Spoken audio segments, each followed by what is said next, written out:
What's up, guys? Welcome back to Newswave. We have some fun stuff to get into today. A new studio that was opened by Square might point to some big projects, maybe some big expectations coming up that might not include the title of Final Fantasy 15. I know that's hard to believe.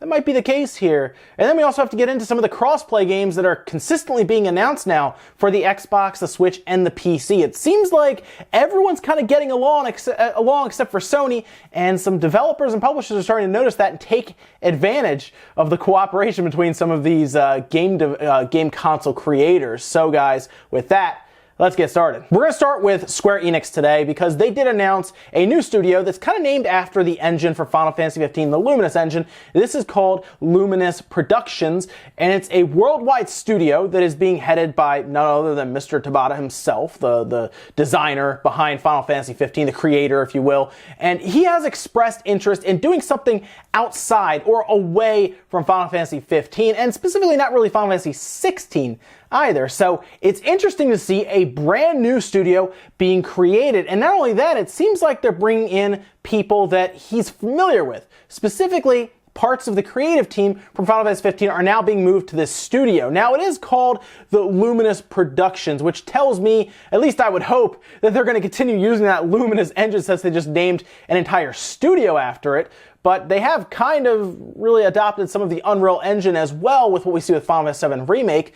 But I do think after the amount of time they put into this Luminous engine, they want to use it again, and they want to use it in another game. Possibly a new IP. Maybe at this point, Mr. Tabata has earned the right, the ability within Square to set out and try something new, or maybe the studio is just created to make more Final Fantasy 15 DLC. I really hope not. I hope this is the end. I hope we can actually move on, because I would like to see what they can come up with outside of a project that has been going on since like the mid PS3 days. Let's see what they have. I do think this studio being open and staffed with people that he knows is probably a way to jumpstart and really work with people to create a good, hopefully new game, and not just more DLC. Now, they have made mention that their time with Final Fantasy 15 has given them the ability to create really rich 3D games faster. So hopefully if they do decide to make something new, a new IP, it's not a 10-12-year project, because I would like to see it sometime on the PS5 and not the PlayStation 6. I don't know, let me know what you guys think of what Square is doing here. Do you think they formed this entire new studio and putting the CEO at the head to create something brand new and innovative, or do you think they just made a little studio and division set up specifically for Final Fantasy 15 DLC because they just can't seem to get away from that game? We're going to get a second season pass and probably another definitive edition after this Royal Edition. It's absolutely insane, but I mean, that's how much this game, I guess, cost them. Next up, let's quickly update you guys on a game that everybody always talks about. Whenever I do a live stream and there's a lot of people in there, I always see this game pop up. Sometimes in videos, I'll see it in comments, and I'm talking about Battle Chasers Night War. It's a game that came out last year on other systems and Steam and everything. It's out on other systems, but the Switch version kept getting pushed back to an unknown release date. Originally supposed to come out earlier, and now we're just still waiting for it. Well, it looks like we won't have to wait much longer, at least for a release date. This was shared on Twitter by the CEO of Airship Syndicate that develops Battle Chasers Night War, saying, "Hey, Nintendo Switch Battle Chasers news. If you haven't heard,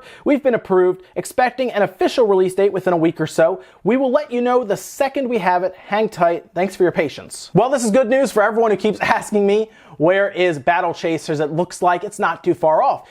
From what I had gathered when I was following this timeline of events, it seemed like they had to keep submitting this game because of bug checks or just technical issues over and over again. Generally, you have to submit it to Nintendo, they'll look over it and then give you an approval back, or they'll send it back saying, you gotta fix this, that, or the other for security reasons with the system, or it's just crashing the system or bug checks. So it looks like they're cleared, it's ready to go, and apparently we're gonna find out a release date, I guess, before this weekend. So exciting news definitely for people who've been holding out for this game to come out on the Switch, because once they get that release date out, we've seen it with indie games before, right? Where it comes out a week later or something. So who knows? I don't know if it'll come out that soon after they get this all done, but if it's approved and the build is ready, it could happen. Next up, let's get into some of these cross-play games that seem to be popping up a lot now. We heard all about Crazy Justice, which is a very interesting sounding game, and it does sound like they're getting into that Battle Royale mode where you have 100 people that drop in and you battle it out for the last man standing or last person standing.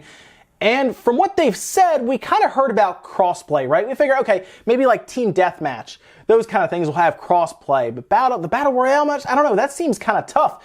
Well, apparently, that's going to be the case. They put this out in a statement, and they talked about how the Battle Royale, the 100-man Battle Royale mode, will have cross-play between the Xbox, PC, and Switch. So any one of the people dropping in could be on any platform, and they will fight it out together or against each other. So a Switch user could be part of that 100-person battle, and then an Xbox user and a PC user, and they'll mix them all together.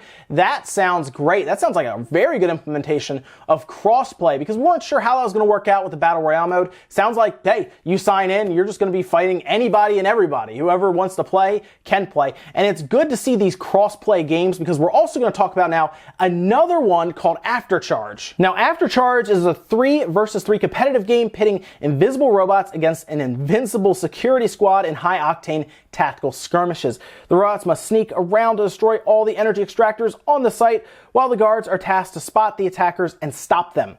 Sometime this summer, 2018, it's going to be coming out on PC, Xbox, and the Nintendo Switch. Originally, I saw it for PC and Xbox, and they talked about in this press release they sent out that they really wanted to get crossplay working between the Switch, the Xbox, and the PC, and apparently there's been little to no resistance to do it. It seems like Nintendo and Microsoft are all about crossplay. I mean, we're seeing it now with smaller games, even not even big games. These smaller budgeted games, like seriously, like single-A games, I guess, indie games, are allowed to use it. Ones that are raising money on Fig are allowed to use crossplay. It seems like it's very open right now, and it just sounds like Sony is the only one that really doesn't care or want to be a part of it, at least for now. I'm telling you guys, if they fall behind or get even next generation and everyone's kind of playing in the sandbox and they're over in the yard, they might want to jump in the sandbox, because it seems like they're kind of building this little community environment over here with this crossplay environment. I don't know how long Sony is going to be able to hold out away from that, especially when smaller games do this. What happens when the bigger games start doing it, right? What happens if Fortnite shows up on the Switch and all of a sudden, oh, Fortnite, Switch, Xbox, PC all can play together, and then the PS4 one can't? I mean, eventually, I think it's going to catch up to Sony, and they're just going to look like the anti-consumer company just because they won't let their people play with their friends who are on an Xbox. It's going to be interesting to see when Sony cracks, because I think it will happen, and it's probably going to be next generation if they do start to fall behind. But hey, for now, very cool to see the Switch, the Xbox, and the PC kind of working together. You have Crazy Justice, you have Aftercharge, we're hearing about Minecraft, Rocket League. So yeah, crossplay, something I didn't think would ever happen, by the way, back in the day when online first was introduced for game consoles. I did not think these game console manufacturers would ever work together like this, and it seems like it's becoming more commonplace than not. So it's very cool to see, I guess, a future of crossplay coming up. Well, it's going to be fun. Next up, let's talk about Game Pass on the Xbox One, because we did find out what April's offerings will be. And while it's not as hard-hitting as March, keep in mind Sea of Thieves will still stick around in April, so that's not that big of a deal. Rise of Tomb Raider will as well. But they're going to be adding some stuff.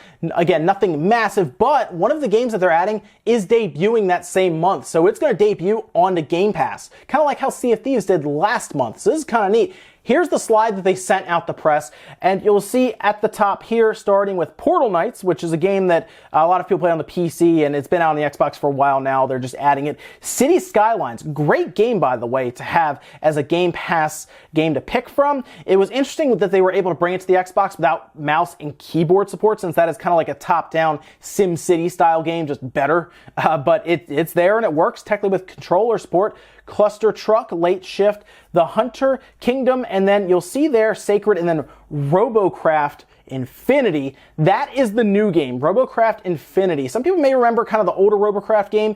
This is the newer one. It was slated for an early 2018 release. You kind of build up your crafts. You can kind of mold and create them how you want, and then you can kind of take them out to battle against other people. It's going to be on Game Pass. So rather than buying it, I guess you can just download it. It's cool to see these same month offerings, these day one offerings. I think it just makes Game Pass worth it that much more. I've already told you guys a million times, Game Pass, best deal in the business right now when it comes to games. And if they keep adding newer games to it the day it comes out, yeah, that's completely worth it. I'm not a big I don't think I'm going to get into RoboCraft Infinity, but seeing something like Cities Skylines added is, I think, worth the $10 a month right there, especially if you're into the sim building games. Everything else is okay. Like I said, I played some Portal Knight, it's all right, but definitely the big one there is Cities Skylines, and then I guess if you want to check out the brand new game just on Game Pass, RoboCraft Infinity. And in our last bit of news, let's talk about Konami, who is pretty much everyone's favorite developer now after Metal Gear Survive. They caught a lot of flack from the gaming community about doing things like charging for save slots, or at least an extra save slot for another character. And it looks like you're going to be doing something, again, to disappoint fans or gamers in general, especially if you're a fan of the Silent Hill series, because they filed a trademark, or at least a trademark application for Silent Hill, and people got a little excited when they first saw this. And then we find out with the description that it appears to be for a gambling machine, which more than likely is for a pachinko machine for Silent Hill. You'll see the description here, detailed as electronic gaming machines, namely devices which accept a wager, gaming devices, namely gaming machines, slot machines, bingo machines with or without video output, gaming equipment, namely slot machines with or without video output. You get the idea. It goes on pretty much detailing pachinko machines, things that they like, gambling, and they like take their IPs. We've seen it with Metal Gear already. They slap Metal Gear all over pachinko machines and gambling and everything, and that's kind of where we are with Konami now. Listen, I don't think they'd be able to make a good Silent Hill game anyway right now without Kojima on their side. I don't think it's doable. We saw PT, and that was shaping up to be really cool. Seems like it's kind of evolved that a bit into Death Stranding, as Norman Reedus has kind of come over as well. But they lost a big part of their business, whether they want to admit it or not. They don't want to admit it.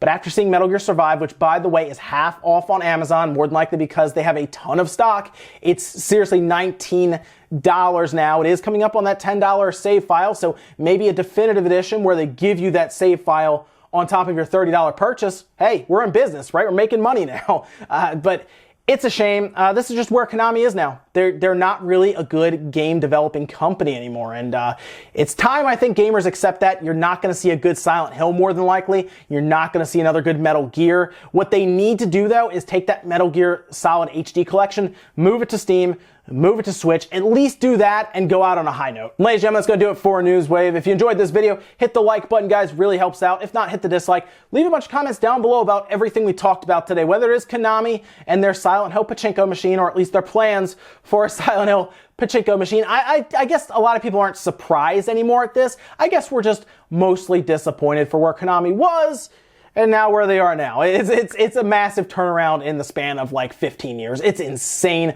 what we used to know them as and what we know them as now. Also, let me know what you think about Square Enix and what their plans are for this new studio that they have Mr. Tabata covering right now as the studio head. Maybe some big ideas will come out of there, maybe some big IPs, or maybe just more Final Fantasy 15 DLC. And then what do you think about crossplay pretty much happening with even the smaller indie games, to where they are pulling in people for the Switch, Xbox, and PC, throwing them all in one match and having them fight it out? I think it's great. It'll help really some of these games last longer because they'll have a bigger player base since you're adding all of these different player bases together. It's pretty cool to see, and I kind of look forward to the future where we pretty much, that's just how it is. All games have crossplay by default. Would be really neat to see. Thank you so much for watching, guys, and I'll see you next time.